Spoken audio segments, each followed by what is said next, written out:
ही मत भूलिएगा, काम करते रहिएगा और उसका चिंतन करते रहिएगा। बस एक दिन भगवान आंख बंद करके बैठे थे। अर्जुन बोले, प्रभु आप किसका ध्यान कर रहे हैं? सारी दुनिया तो आपका ध्यान करती है क्योंकि आप भगवान हैं। कन्हैया बोले, अर्जुन ये सही है कि सारी दुनिया मेरा ध्यान करती है, पर जो मेरा ध्यान करते हैं ना, मैं उनका ध्यान करता हूँ। तो कौन वो भक्त महान है जिसका आप ध्यान कर रहे हैं? कन्हैया बोले, मैं पितामह भीष्म का ध्यान कर रहा हूँ। भीष्म जी का? हाँ, आज भगवान को पितामह की याद आई। पांचों पांडवों को लेकर पितामह भीष्म के पास गए। भीष्म पितामह ने जब देखा कि कन्हैया मेरे पास आ रहे हैं, आंखों से आंसू गिरने लगे। कन्हैया, मुझे पता था कि देर सवेर आओगे जरूर मुझे दर्शन देने के लिए, मैं आप तक नहीं पहुंच पाया तो आप ही दर्शन देने मुझ तक पहुंच गए। भक्तों, प्रेम कैसा होता है मेरी माँ? भगवान को ना आपको कहीं खोजने जाना नहीं पड़ेगा।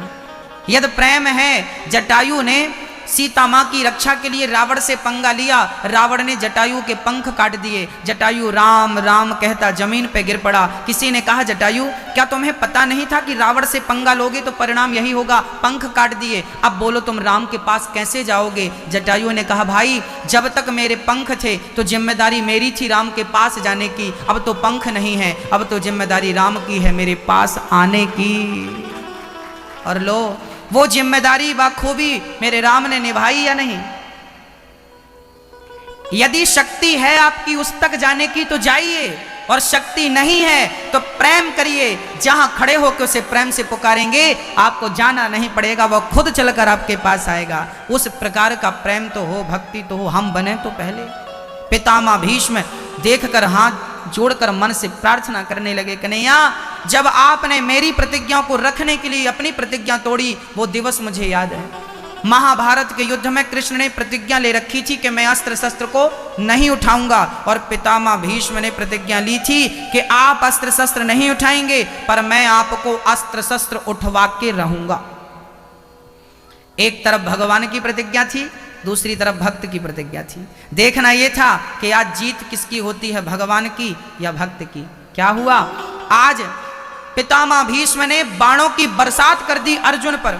अर्जुन समझ नहीं पाए कैसे उत्तर दूं इन बाणों का। तब पास में पहिया पड़ा था, गाड़ी का पहिया, छकड़े का पहिया, उठा लिया गाड़ी का पहिया और दौड़ पड़े कन्हैया। पितामह यदि मेरे अर्जुन को एक खरोंच आई, मैं आपका सिर काट दूंगा। पितामह ने बाण छोड़ दिए, धनुष छोड़ दिया। वाह प्रभु, आपका यही दर्शन करने के लिए आंखें तरस रही थी। मेरी प्रतिज्ञा को रखने के लिए आज आपने अपनी प्रतिज्ञा तोड़ दी। भगवान ने प्रतिज्ञा ली थी कि मैं अस्त्र शस्त्र नहीं उठाऊंगा महाभारत में, पर आज भगवान ने अपनी प्रतिज्ञा तोड़ दी। उठा लिया पहिया, उठा लिया। उठाया तो किस लिए उठाया? अपनी प्रतिज्ञा इसलिए तोड़ दी क्योंकि भक्त की प्रतिज्ञा ना टूटे।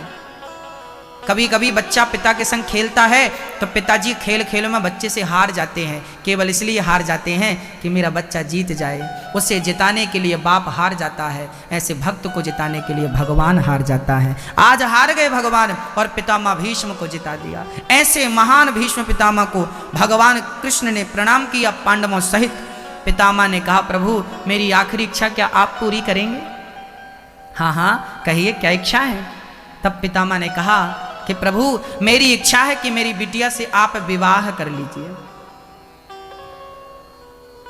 कन्हैया बोले, पितामह हमने तो सुना है कि आपने विवाह ही नहीं किया और आप कह रहे हो हमारी बेटी से विवाह कर लो। तो ये बेटी कहां से आ गई आपकी? आप तो ब्रह्मचारी हो।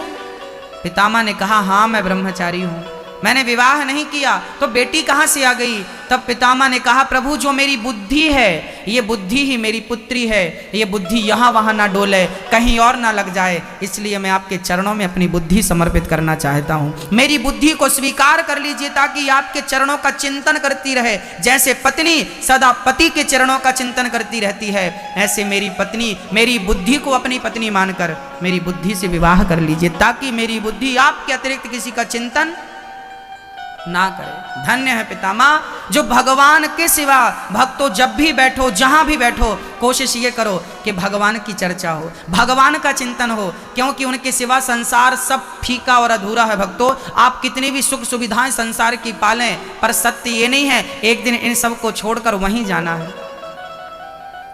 इसलिए उनसे रिश्ता मजबूत कर लीजिए। मौका मिला है, ये मानव का तन फिर मिलेगा इसकी गारंटी नहीं है। आज मिला है ना मेरी माँ, आज इसका कल्याण कर लीजिए। इस तन की सार्थकता क्या है? इस तन की सफलता है परमात्मा को पाना। यदि इस तन से उस परमात्मा को पाया तो इस तन को पाना सफल हुआ, और इस तन से उसे नहीं पाया तो इस तन को पाना व्यर्थ चला गया। अच्छा, आपसे मैं प्रश्न करता हूं, बताइए ये मानव का देह ये क्यों मिला है आपको? किस लिए मिला है? खाने के लिए? तो खाना पीना तो कुत्ता बिल्ली भी जानते हैं। तो बच्चे पैदा करने के लिए तो तो बच्चे पैदा करना तो पशु पक्षी भी जानते हैं। सोने के लिए, सोना तो सब जानते हैं। 3 काम सब करते हैं, बहुत ध्यान से मेरी मां, 3 काम सब करते हैं। पहला काम पेट भरना। पेट भरना हम भी जानते हैं, आप भी जानते हैं, चींटी भी जानती है, कुत्ता भी जानता है, बिल्ली भी जानती है, हाँ या ना? पेट भरना सब जानते हैं, पहला काम पेट भरना। दूसरा काम बच्चे पैदा करना, ये काम सब करते हैं। केवल आप ही नहीं, केवल बच्चे पैदा करने वाले, कुत्ता बिल्ली पशु पक्षी चींटी मच्छर मक्खी किसी का नाम ले लो, सारे लोग बच्चे पैदा करते हैं अलग अलग तरीके से। बस मेरी माँ, बच्चे पैदा करना कुत्ता बिल्ली भी जानते हैं, पेट भरना कुत्ता बिल्ली भी जानते हैं, नींद तो कुत्ता बिल्ली को भी आती है, और ये तीनों काम हम कर रहे हैं।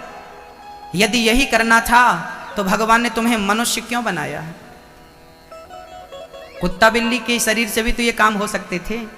मेरी माँ, ये मानव का तन भोग भोगने के लिए नहीं, पेट भर खाने के लिए नहीं, नींद पूरी करने के लिए नहीं, ये मानव का तन परमात्मा को पाने के लिए मिला है।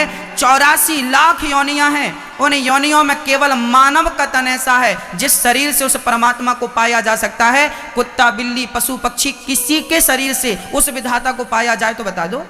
साधन धाम मोक्ष कर द्वारा, ये शरीर ही उस परमात्मा की प्राप्ति का साधन है, दूसरा कोई साधन हो तो आप बता दो। इस शरीर से यदि भगवान को नहीं पाया गया, आत्म कल्याण नहीं किया गया, तो बताइए क्या कुत्ता बनकर के कल्याण करेंगे, बिल्ली बनकर कल्याण करेंगे, मक्खी मच्छर बन के कल्याण करेंगे? मैया जी, एक जंगल में एक गीदड़ का बच्चा, गीदड़ का बच्चा हुआ और उसकी मां मर गई। पास में ही वो नवजात बच्चा था, अभी 5 मिनट पहले पैदा हुआ, पास से शेरनी वहां से निकल रही थी। शेरनी को दया आई, शेरनी को लगा कि ये नवजात है, क्यों ना इसे बचाया जाए। तो शेरनी उसे पकड़कर अपनी कुटिया पे ले आई, जहां पर वो कंदरा में रहती थी, गुफा में। उसका भी एक अपना बेटा था, शावक, बढ़िया हट्टा कट्टा। बेटे ने पूछा, मां किसे ले आई हो? शेरनी ने कहा, बेटा ये तुम्हारा छोटा भाई है, इसको प्यार से रखना। अब शेरनी अपना दूध पिलाती है गीदड़ के बच्चे को, पालती है, दोनों बड़े हो गए। एक दिन क्या हुआ, हाथियों के झुंड ने अटैक कर दिया उसके एरिया में। तो शेरनी ने अपने बेटे से कहा, जाओ जरा हाथी को यहां से खदेड़ के आओ, भगाओ। गीदड़ का बच्चा बोला, मां मुझे आज्ञा दो, मैं जाऊंगा, आज हाथी को मैं मारूंगा। शेरनी ने कहा, बेटा ये तेरे बस का नहीं है हाथी को मारना, उसे जाने दे। नहीं नहीं, मैं छोटा हूं तो क्या हुआ, मैं आज हूं तो तेरा बेटा ना। ओ बच्चे, हाथी शेर के बच्चे को बिठाया, खुद गया और गया। माँ ने पीछे से बेटा भेजा, बेटा जा उसकी रक्षा करना। अब गीदड़ का बच्चा ना वो शेरनी का दूध क्या पी लिया, अपने आप को शेर समझने लगा। उसे तो यही लग रहा था कि मैं शेर हूं। गया और हाथी को शेर टाइप का दहाड़ा, पर आवाज तो गीदड़ टाइप की निकली। हाथी को लगा ये क्या हो रहा है, ये गीदड़ मुझे धमका रहा है। हाथी गया, सूंड से उठाकर और धड़ाम से पटक दिया, नस नस ढीली हो गई, लंगड़ाता हुआ आया। शेर का बच्चा हंसने लगा, मां मना किया था इसको, माना नहीं। तब गीदड़ का बच्चा रोते हुए अपनी मां से कहता है, मां क्या मैं कभी हाथी को पराजित नहीं कर सकता? क्या ये कर सकता? इसने कर दिया। शेर के बच्चे ने हाथी को दहाड़ा, झपट्टा मारा, हाथी भाग गया। गीदड़ ने झपट्टा मारा तो पिट के आ गया। तो गीदड़ के बच्चे ने कहा, मां क्या मैं शेर से, क्या मैं हाथी से कभी जीत नहीं सकता? तब शेरनी ने पुचकारते हुए कहा, बेटा तू भले मेरा दूध पिया है, पर है तो गीदड़ का बच्चा ना, और आज तक के इतिहास में कभी गीदड़ों ने से हाथी को पराजित नहीं किया। हाथी को यदि किसी ने पराजित किया है और हाथी का शिकार यदि किसी ने किया है तो केवल शेर के बच्चे ने हाथी का शिकार किया है। तुम गीदड़ों की नस्ल आज तक किसी हाथी का शिकार नहीं कर पाई, इतिहास साक्षी है। जैसे गीदड़ का बच्चा कभी हाथी का शिकार नहीं कर सकता, ऐसे 84 लाख योनियों में किसी भी शरीर से परमात्मा को नहीं पाया जा सकता। यदि पाया जा सकता है तो केवल मानव के तन से, यदि ईश्वर का शिकार किया जा सकता है तो केवल मानव के देह से उसका शिकार किया जा सकता है। बाकी 84 लाख योनियों में किसी भी योनि से आप उस परमपिता परमात्मा को नहीं पा सकते, क्योंकि उसे जानने की समझने की क्षमता केवल मनुष्यों के भीतर है। और मनुष्य होकर भी उसे नहीं प्राप्त कर पाए तो मुझे लगता है मानव का देह हमें व्यर्थ मिला, व्यर्थ चला गया।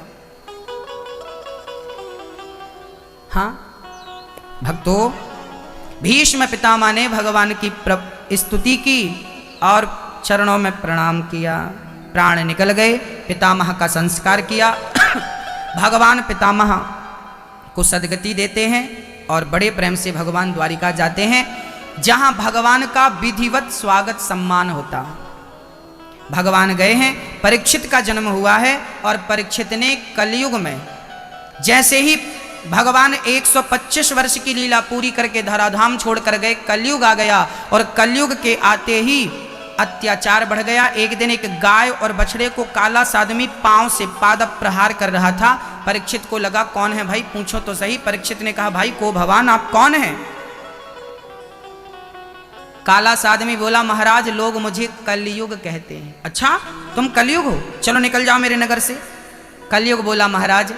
परीक्षित ने कहा आप हमारी गाय को और बछड़े को क्यों मार रहे हैं? कलयुग बोला जहां ये रहते हैं वहां मुझे रहने नहीं देते, इसलिए इन्हें मार मार के बाहर कर रहा हूं ताकि मेरा साम्राज्य स्थापित हो सके।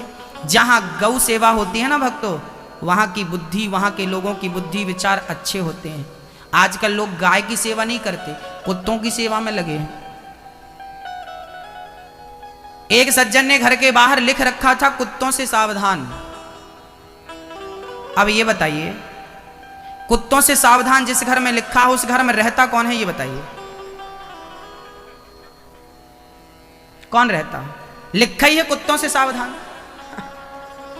लिखा ही है। समझने की बात समझिए आप। लिखा ही पहले लिखा जाता था। हनुमान जी लंका गए तो लंका में विभीषण भगवान का भक्त है, विभीषण को पहचाना कैसे? रामचरितमानस पढ़िए। हनुमान जी लंका में गए तो वहां विभीषण की कुटिया कैसे पहचानी थी बताइए आप? क्योंकि विभीषण की कुटिया में क्या लिखा था? राम नाम अंकित ग्रह शोभा वर्णि न जाय, नव तुलसी का वृंद तहां देख हरस कपिराय। तुलसी गोस्वामी श्री तुलसीदास जी कह रहे हैं कि हनुमान जी लंका गए तो वहां बहुत मंदिर मंदिर प्रतिकर शोधा देखे, जहां तहां अग्नित जोधा गयऊं दशानन मंदिर माही, अति विचित्र कहीं जात सुनाही। हनुमान जी जब विभीषण की कुटिया पे गए तो वहां लिखा था राम, शंख बना था, चक्र बना था। हनुमान जी को समझते देर नहीं लगी कि ये किसी भगत का घर है, भक्तों का घर है। कैसे पहचाना? भाई ये बच्चों को थोड़ा सावधान किया जाए, बच्चों को थोड़ा सावधान करें आप सभी लोग। हाँ, और हनुमान जी जब लंका गए तो वहां पर अति विचित्र कुटिया पर राम नाम लिखा था, केवल राम नाम। समझ गए कि ये भक्त का घर है, केवल भगत का घर। आपका घर भगवान का है, भक्त का है, पहचान कैसे होगी? राम नाम। अपने घर के द्वार पे राम नाम लिखवाइए। बढ़िया रामचरितमानस की कोई मंगल भवन अमंगल हारी, द्रवंश दशरथ अजर बिहारी चौपाई आपके घर के बाहर लिखी। जब नया घर बनवाओ तो नए घर पे चौपाई जरूर लिखवाओ, मंगल भवन। ये किसका भवन है? ये मंगलों का भवन है। अमंगल हारी, अमंगल को नाश करने वाली ये जगह है मंगल भवन अमंगल हारी। द्रवंश दशरथ अजर बिहारी, ये दशरथ जी के सुपुत्र बिहारी का घर है, माँ के बिहारी का घर है, राजा राम का घर है। राम के संस्कार इस घर में है। आप अपने घर पे बढ़िया राम नाम लिखवाइए। कृष्ण नाम लिखवाइए। पहले के लोग घर पे लिखवाते थे श्री कृष्ण गोविंद हरे मुरारी हे नाथ नारायण बस। और आजकल कुत्तों से सावधान।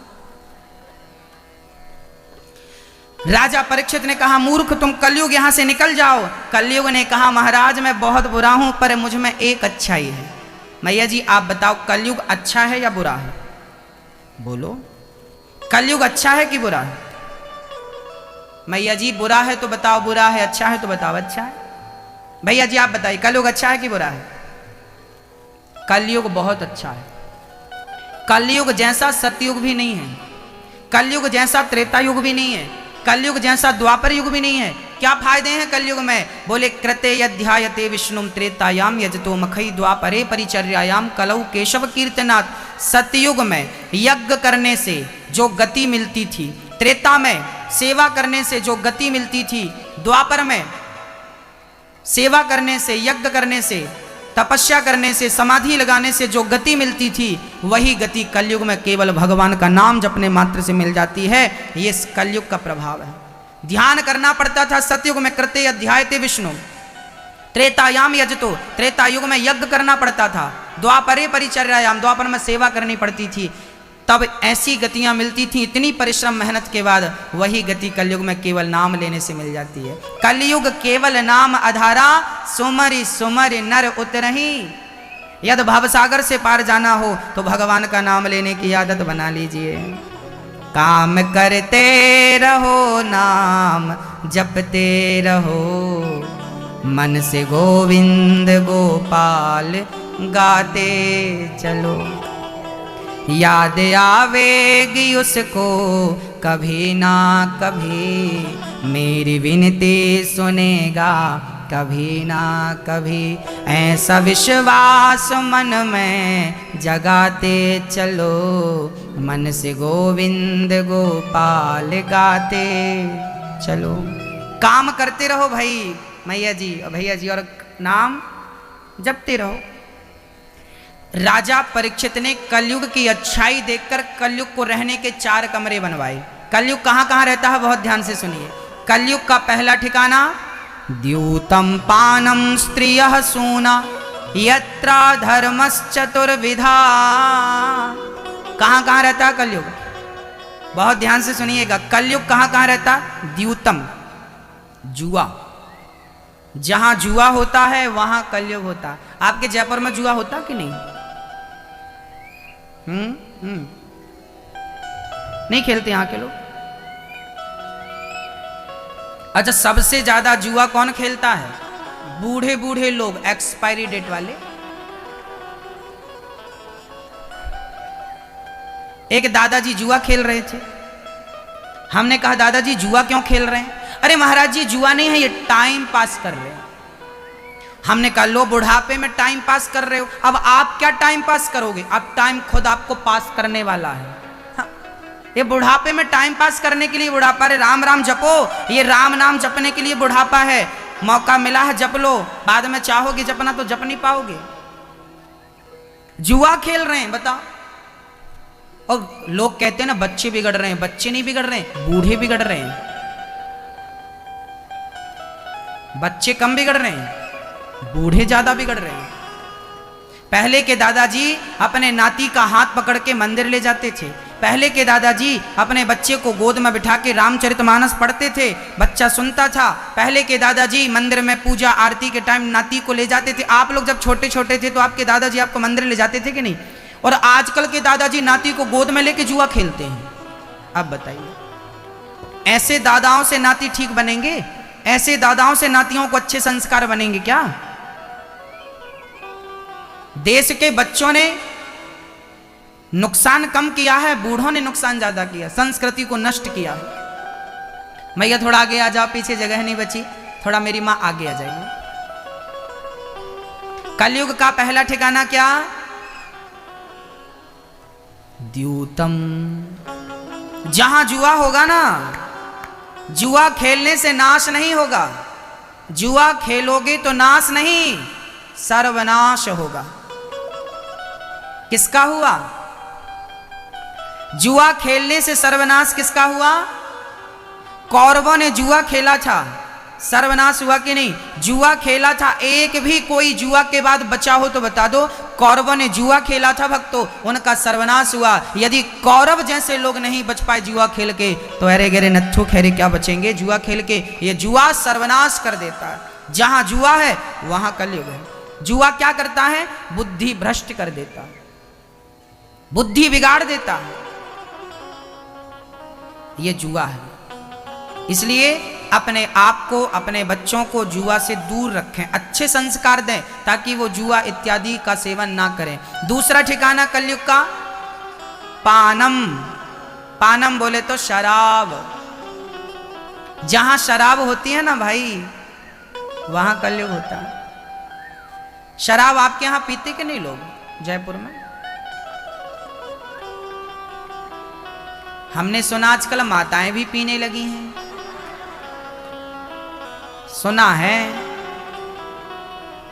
पर यहां जयपुर में थोड़ी पीती होंगी। आजकल के ना युवा हमारी बहनें बहुत सारी तो अच्छी हैं, पर बहुत सारी बहनें पीती हैं, शराब पीती हैं। कलयुग का दूसरा ठिकाना शराब। शराब पियोगे तो नाश नहीं होगा, सर्वनाश की व्यवस्था मिलेगी आपको। किसका हुआ सर्वनाश? बोले भगवान कृष्ण के पुत्र पौत्रादियों ने, यदुवंशियों ने आखिरी में शराब पी थी, तो भगवान कृष्ण का वंश नहीं बचा। शराब पीने के कारण 56 करोड़ यादव यदुवंशी लड़के मर गए। यदि भगवान का वंश शराब पी के नहीं बचा तो हम और आप क्या बचेंगे भक्तों? ये इतिहास साक्षी है। द्यूतम पानम, शराब मत पीजिएगा। अच्छा, शराब पीने वाला ना सबसे बड़ा धोखेबाज होता है। आजकल तो नौजवान भाई लोग ना ये पीते नहीं हैं, इनको शौक नहीं है, पर कभी कभी पी लेते हैं। आजकल फैशन बन गया है, दोस्ती यारी में पी लेते हैं। एक आध, महाराज जी हम पीते नहीं हैं, एक आध पैक मार लेते हैं कभी कभी। एक आदमी हमारे पास आया, बोले महाराज जी आप भी पियो, गरम गरम लाया। हमने कहा ये क्या है? बोले अंगूर की निकाली ताजी ताजी, आप पी लो। हमने कहा भाई इसको पिएंगे क्या होगा? बोले बढ़िया वाली है, 12 घंटे उतारी नहीं उतरेगी। हमने कहा भाई तेरी वाली 12 घंटे तक चढ़ती है और 12 घंटे बाद उतर गई तो फिर हम क्या करेंगे? बोले महाराज जी आप दूसरा पैक चढ़ा लेना। हमने कहा फिर उतर जाएगी, फिर क्या करेंगे? बोला तीसरा चढ़ाना। हमने कहा तेरी वाली 12 घंटे में उतर जाती है, हमारे पास एक ऐसी है जो एक बार पियो तो उतरती नहीं। बोले कौन सी? हमने कहा जाम पर जाम पीने से क्या फायदा, रात बीती उतर जाएगी। हरिनाम का जाम पी ले बंदे, तेरी जिंदगी सुधर जाएगी। पीना ही है तो राम नाम का प्याला पियो, वो जिंदगी सुधारता है। ये बिगाड़ देती है, ये चरित्र को बिगाड़ देती है। एक मैं आपके सामने कुछ तथ्य रख रहा हूं, जरा समझिएगा। 2012 में, लगभग 2012 16 दिसंबर को दामिनी के साथ गलत हुआ रहा। वो चर्चा आप लोगों को याद होगी। दामिनी का गैंग रेप हुआ था, घटना सबको स्मरण होगी। आप आश्चर्य मानेंगे कि दामिनी के बाद दामिनी का बलात्कार हुआ, गैंग रेप हुआ, उसके बाद 1,80,000 गैंग रेप हो चुके हैं। 2012 से 2020 की आज 2 तारीख है, अभी तक की। 2019 का बोल रहा हूं, अभी तो और बढ़ गया होगा। ये पुलिस भाइयों की फाइल में रजिस्टर्ड केस है। जिनकी FIR दर्ज हो चुकी है ये वो है, और जो गुप्त में है, जिनकी कोई लिखा पढ़ी नहीं हुई, वो अलग। सोचिए, अब आप उठाइए इतिहास। दामिनी के साथ जो रेप हुआ था, रेप करने वाले जितने भी थे सारे लोगों ने शराब पी रखी थी, हाँ या ना? अभी ताजी एक घटना हैदराबाद से सामने आई। एक बहन को उन्होंने पकड़ा, उसका मुंह बंद किया, उसके साथ गैंग रेप किया, उसको पेट्रोल डाल के जला दिया। बाद में सामने आया कि उन चारों लोगों ने, बाद में पुलिस ने चारों को मार डाला, ठीक है, परंतु उन चारों ने शराब पी रखी थी। आप देखिएगा, जितने भी रेप होते हैं उनके पीछे शराब बहुत बड़ी कारण होती है। शराब क्या करती है? शराब बुद्धि को, सोचने की, समझने की क्षमता को समाप्त कर देती है। और रेपिस्ट लोग क्या करते हैं? शराब के नशे में फिर उन्हें सामने वाली की चीख पुकार कुछ भी सुनाई, वो इंसान से शैतान बन जाते हैं। शराब क्या करती है? शराब ना पीने के पहले ये मेरी माँ है समझ में आता है, ये मेरी पत्नी है समझ में आता है। और वही आदमी जो माँ को माँ कहता है, पत्नी को पत्नी कहता है, वही आदमी जरा शराब पी के आता है ना, तो माँ को माँ नहीं समझता, पत्नी को पत्नी नहीं समझता। मां बोली क्यों रे तैने शराब पी रखी है? मां के गाल में एक थप्पड़ जमाया, तू कौन होती है बोलने वाली? इंसान को शराब शैतान बना देती है। भक्तों, आज आप एक प्याला पी रहे हैं ना, और मैं आपको निवेदन कर दूं कि शराब पीने वालों, आप एक बार शराब पीते हैं, उसके बाद आप नहीं पीते, फिर तो शराब खुद आपको पीने लग जाती है, शराब खुद आपको पीने लग जाती है। और यह शराब आपका चरित्र बिगाड़ देगी, याद रखिएगा। बलात्कार हुए हमारे देश में, इन सब की जिम्मेदार शराब भी है, इसलिए शराब को सजा मिलनी चाहिए। हमारी केंद्र सरकार से प्रार्थना है कि शराब को बंद कर देना चाहिए, भारत में बैन कर देना चाहिए। यदि अच्छे भारत की आप कामना करते हैं तो शराब का होना जरूरी नहीं है। शराब रहेगी तो आपके बच्चे बिगड़ते ही रहेंगे। आप कितना कब तक घर में बंद करेंगे? कब तक बोलेंगे उन्हें? शराब क्या कहें भक्तों, शराब ने सब कुछ बिगाड़ दिया, सब कुछ। आपने देखा होगा वो कितनी बढ़िया बात है, समझिएगा। कुछ दिन पहले दिल्ली से बंबई से कुछ दिनों पहले बंबई से एक पिक्चर बन के आई। उस पिक्चर को आप सब लोगों ने देखा था। उस पिक्चर में कहा गया था कि शंकर जी को दूध क्यों चढ़ाते हैं? शंकर जी को दूध चढ़ाने से दूध वेस्ट हो जाता है, वो दूध किसी गरीब को देना चाहिए, वो दूध का दान करना चाहिए, वो तो वेस्ट हो रहा ना। कुछ दिनों पहले एक पिक्चर आई थी, आप लोगों ने देखा होगा। पिक्चर का नाम था ओ माई गॉड। जरा समझिएगा, बहुत ध्यान से समझिएगा। एक पिक्चर बनी जिस पिक्चर में कहा गया कि शंकर जी को दूध क्यों चढ़ाते हैं? वो दूध नाली में जाता है, बर्बाद हो जाता है, वो गरीबों को मिलना चाहिए। हाँ, मैं समर्थन करता हूं कि गरीबों को मिलना चाहिए, परंतु आपसे मैं पूछ रहा हूं, क्या शंकर जी को दूध चढ़ाने से आज तक किसी मां का बेटा मरा? क्या किसी बहन के मांग का सिंदूर उजड़ा? क्या किसी के घर का चूल्हा बुझा? उत्तर होगा नहीं। क्या शंकर जी को दूध चढ़ाने से किसी के घर का चूल्हा बुझा? हाँ या ना?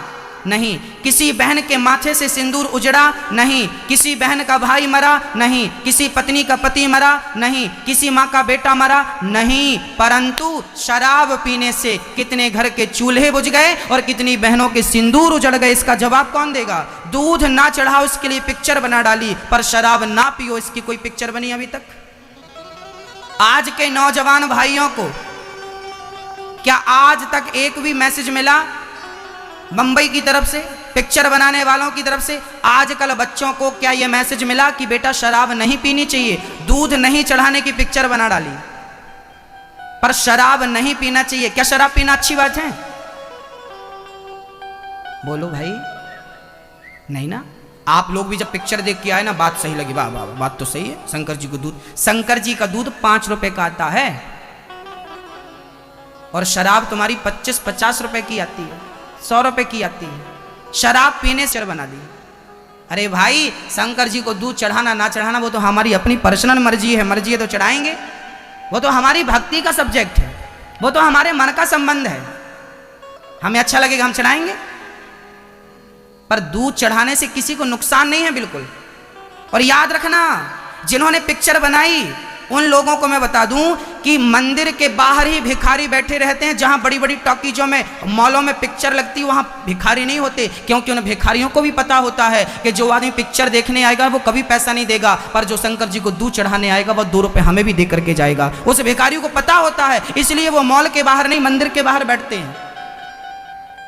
जो दूध चढ़ाएगा शंकर जी को, वह भिखारी को 2 रुपए देगा ही देगा, उसे उस पर भी दया आएगी। पर पिक्चर बनाकर किस प्रकार से सनातन संस्कृति को नष्ट करने का षड्यंत्र रचा गया ताकि बच्चों का दिमाग वो आउट कर सकें और वो सफल भी रहे। आजकल बहुत सारे नौजवान बच्चे बोलते हैं हम तो भगवान को मानते नहीं, हम तो कथा सुनते नहीं, हम मानते नहीं। वो शराब पी रहे हैं, उनके लिए शराब अच्छी है। आपको बता दूं भक्तों, हमारे देश की संस्कृति को नष्ट करने में टीवी का बहुत बड़ा हाथ रहा है। किसका हाथ रहा है? टीवी का। आपने बड़े बड़े हीरो, मैं किसी का नाम नहीं लूंगा, विरोध होगा, बड़े बड़े हीरो को आपने पिक्चर में शराब पीते देखी होगी। अब छोटे छोटे बच्चे हम लोग जब देखते हैं तो क्या लगता है, यार वो पीता है तो हम क्यों नहीं पिए? तो पीने के संस्कार वहां से मिल रहे हैं कि नहीं? यदि शराब पीना अच्छी बात है तो फिर हमारे भारत के आध्यात्म जगत से जुड़े हुए लोगों ने शराब का विरोध क्यों किया था? कुछ तो बुराई होगी ना शराब में, तब तो हम बोल रहे हैं कि शराब गलत है। भक्तों, क्या बताएं आपको, आप समझते नहीं हैं। सबके घर में टीवियां हैं, सब टीवी देखते हैं। किस प्रकार से समाज को बरगलाया जाता है समझिएगा। टीवी पे ना एक सीरियल आता है, समझिए, देखिए किस प्रकार आपको आपके माइंड को सेट किया जाता है टीवी के माध्यम। टीवी पे एक सीरियल आता है तारक मेहता का उल्टा चश्मा, देखते कि नहीं? टीवी पे एक सीरियल आता है तारक मेहता का उल्टा चश्मा। उस सीरियल में बताया जाता है कि पत्नी यदि आपकी दया जैसी हो, जेठालाल की पत्नी दया है उसमें बताया जाता है कि पत्नी यदि दया जैसी है फिर भी तुम्हें एक बबीता तो पालनी ही है। उसकी पत्नी दया है ना, फिर भी जेठालाल लाइन किसे मारता है? बबीता को। मतलब लाइन कैसे मारना है ये आपके टीवी पे घर बैठे